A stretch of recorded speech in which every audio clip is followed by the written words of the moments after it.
तो आज मैं आप लोगों को बताऊंगा एक बहुत ही इम्पोर्टेंट मैटर संधारित्रों से रिलेटेड। संधारित्र कैपेसिटर से रिलेटेड। कैपेसिटर देखने में ये इमेज काफी टफ लग रही है, लेकिन ये इतना टफ न्यूमेरिकल है नहीं। देखने में टफ लगता है इसलिए बच्चे छोड़ के आ जाते हैं इस न्यूमेरिकल को कई बार, तो समझ में आ जाएगा एक ही बार में, कभी छोड़ के नहीं इसे। देखो, जब भी कभी ऐसे संधारित्र लगे हो क्रम से इस तरीके का फिगर बना हुआ हो, तो पहले एक को छुपा लेते हैं। ठीक है, एक को छुपा लिया हमने। अब ये देखो, ये बिंदु ए ये वाला खत्म हो गया। बिंदु ए से जो तार जा रहा है वो दोनों संधारित्रों की प्लेट से जुड़ा हुआ है। यानी कि ये दोनों कौन से क्रम पे होगा?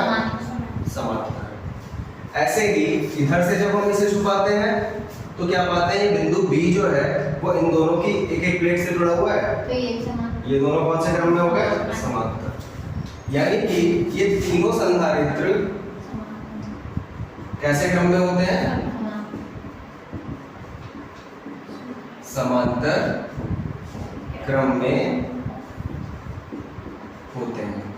देखने में पता नहीं लग रहा है, देखने में इतनी मतलब पता नहीं लगता है ऐसे, क्योंकि डायग्राम इस तरीके से बना के देते हैं कंफ्यूज करने के लिए, लेकिन ये होते समांतर क्रम के हैं। तो इनकी जो तुल्य धारिता होगी, तुल्य धारिता, उसका फॉर्मूला क्या होगा? C बराबर तीनों की धारिताओं को जोड़ देंगे। अगर ये C1 है, ये C2 है, ये C3 है, तो क्या होता है? C1 plus C2 plus C3। सीधे जोड़ देते हैं ना समांतर क्रम में, तो क्या हो जाती है? तो कुल धारिता 2 प्लस 4 प्लस 6 कितना? 12 माइक्रोफैराड।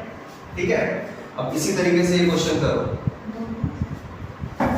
2 प्लस 4 प्लस 6 12 माइक्रोफैराड हो गया। अब ये क्वेश्चन कर देते हैं।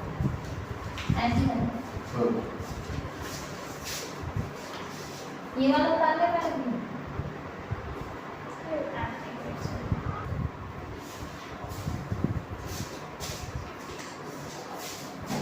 तो इसी तरीके से ये वाला न्यूमेरिकल देखेंगे। हमने इसे बोल दिया C1, इसे बोल दिया C2, ये हो गया हमारा C3 और ये क्या हो गया? C4 8 microfarad. ठीक है, तो अब क्या, पहले हम चेक करें कि ये किस क्रम में है। इन तीनों को चेक करते हैं, इस फिगर को अभी नहीं देखते। तो इसे छुपा लिया। ये देखो, बिंदु ए से ही जुड़ रही हैं दोनों प्लेटें, दोनों बिंदु ए से ही दोनों प्लेटें जुड़ रही हैं, यानी कि ये दोनों कौन से क्रम में हो गए? समांतर क्रम में।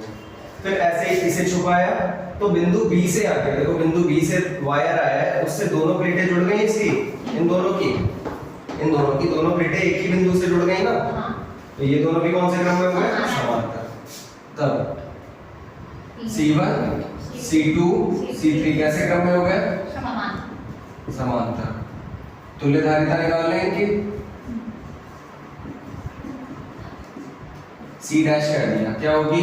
C1 plus C2 plus C3, यानी कि 4 प्लस 8 प्लस 6 8 4 12 12 6 18 माइक्रोफैराड। अब ये तीनों मिलके एक हो गए। ठीक है, एक संधारित्र रख सकते हैं यहाँ पे, तो वो और ये वाला संधारित्र किस क्रम में हो जाएगा? श्रेणी क्रम में। ठीक है, हाँ, जब इनकी जगह पे एक संधारित्र रख दोगे वो इसके साथ सीधा जुड़ा हुआ होगा ना, हाँ, तो C डैश व C4 कैसे होंगे? श्रेणी में। तो इनकी तुल्य धारिता क्या होगी? 1/C equal to 1/C dash plus 1/C4। श्रेणी का फॉर्मूला ये होता है ना, 1/C dash equal to 1/C equal to 1/C dash plus 1/C4। तो 1/C डैश कितना है? 18 और C4 कितना है? 8। इनका एलसीएम लो, 18 और 8 का एलसीएम क्या आएगा? 72 72 दोनों से ही कट जाएगा। 18 चौक 72 4 आ जाएगा और 8 ने 72, तो कितना आया? 9 4 13 13 बटे 72। तो C की वैल्यू क्या आएगी? ये 1/C के बराबर आया है, तो C इसका उल्टा हो जाएगा ना, 72 बटे 13 माइक्रो। ठीक है, ये नोट करो। और एक क्वेश्चन मैं इसी तरीके का दे रहा हूँ, वो खुद करना है तुमको। सही है?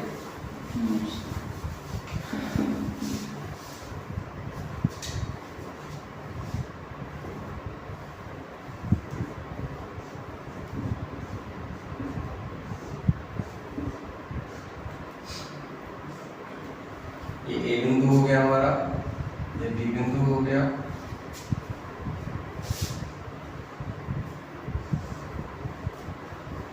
ये जोड़ दिया, ये यहाँ से जोड़ दिया।